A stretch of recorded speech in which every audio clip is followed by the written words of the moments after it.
HomeNewsSpaceflightA massive Chinese rocket booster will plummet out of space this weekend, but you shouldn't fret much about it falling on you.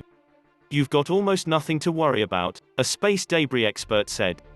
The core stage of a Long March 5B rocket, which launched China's Tianhe space station module last week, is making an uncontrolled fall back to Earth and that, naturally, raised concerns with some.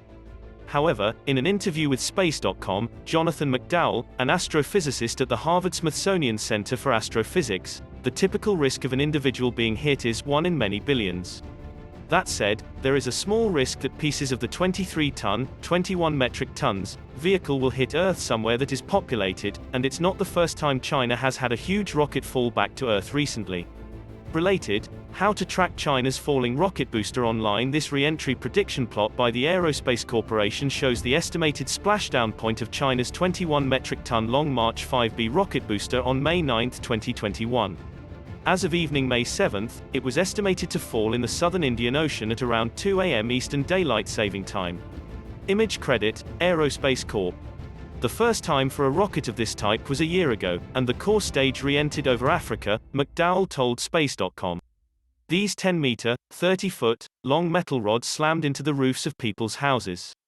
So the fact that happened, the first time out, tells you that the risk of property damage, at least, is not tiny, because it happened.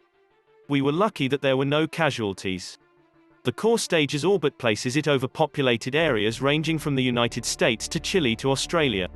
But it's most likely that the pieces will plop in the ocean, which covers about 70% of Earth.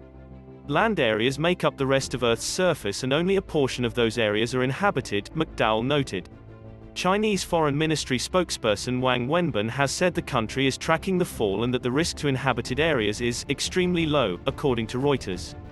A Long March 5BY-2 rocket carrying the core module of China's space station, Tianhe, blasts off from the Wenchang spacecraft launch site on April 29, 2021, April 28 EDT, in Wenchang, Hainan Province of China.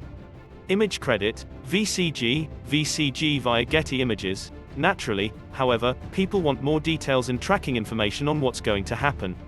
In updates to media and on Twitter, McDowell has been updating his followers with such information using re-entry predictions from the U.S. Space Command at space-track.org, from the Aerospace Corporation's website and the European Space Agency's Space Situational Awareness Program. All these entities are mostly in agreement with their predictions about re-entry, with minor variations, McDowell noted. He also is running his own orbital calculations about where Long March 5B's core stage is in orbit based on the U.S.